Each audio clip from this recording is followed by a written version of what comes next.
Hey everyone, it's Linda Fisher again. Welcome to today's topic. And today's topic, we sometimes gotta talk about your throat. And in this throat, you gotta use your throat to sing. Of course, the sound comes out of there.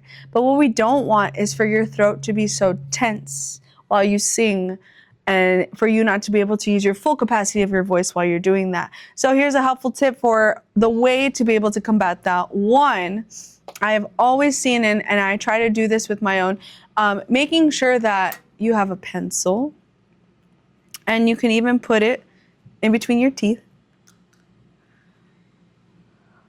And as you put it between your teeth, for me especially, it makes sure that I'm aware and that I'm not trying to tense up everything, that I'm only trying to put this in my mouth and hold it. And as I sing, I shouldn't have to bite down like extremely hard because everything flows through my airflow from my diaphragm, which is my belly area, out of my throat. But I don't ever want it to be biting and clenching, and then that clenches to here, and then it initiates the muscle response. And we don't want that, right? So as we're doing it, any type of warm up that you do, even your singing, you can do it with a pencil. I've seen people do it with their fingers. They open all the way up to make sure that nothing's tight. And it looks funny. And I know it looks funny. This is why you can practice at home so no one sees you.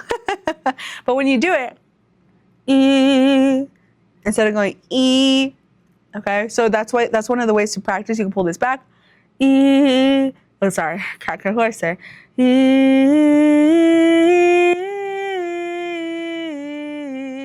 and everything really does have to do with the muscle of the tongue. So when your tongue is moving, it shouldn't be raised all the way up, because if I go, E, my tongue is raised, and it shouldn't be that. It should be open and down. E, and you can't really see it, but E, if I change it, and you don't even want the throat tongue, like the back of the tongue to hit the throat either, because that'll stop you from being able to do it. So let's say if I did this, and I'm doing it on Who Else Is Worthy? Who else is worthy? Who else is worthy? There is no one, only you, Jesus. So it helps me out. So then when I start singing it, and I do it throughout my warm-ups, throughout my singing parts that I'm working on, I want to make sure everything flows smoothly. So when I sing it, I'm going to go, who else is worthy? Who else is worthy? There is no one, only you, Jesus. And then everything's flowing. And you'll feel it, especially after a worship session. Sometimes I have to be mindful of myself. Like, I make mistakes in my singing too. And I push the belting the wrong way, and I push my sound the wrong way. And it makes me vocally exhausted. And you can tell because my voice is hoarse, my throat hurts, and it's not supposed to hurt. If everything is flowing freely, everything should not hurt. The only thing that should be working out is your diaphragm, which is your stomach. I always tell my kiddos, especially I teach 6th grade band, as you could tell, my lovely music, la música, I'm all this.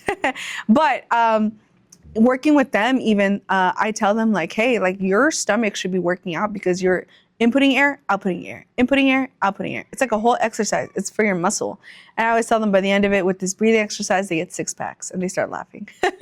But that breath control, especially with it, helps so much. And if it's not part of your daily warm-up and routines, sometimes it can get kind of fatigue, and you're thinking, man, I'm doing all these right things, but it doesn't feel right, and it's not producing what I want it to produce. Or maybe you can't tell, and you're like, oh, I don't know if I hear it or not. And the biggest thing is, do you feel it? And if you feel it, we might have to work on there, because you shouldn't feel it when you're tensing. It should be open and flowing. So as you practice this, pencil, best tool to use. And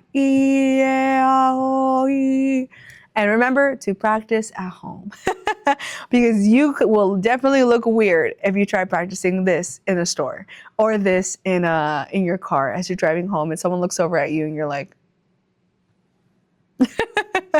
well, hopefully this is a helpful tip for you. I'm Linda Fisher, and I'll catch you on the next one.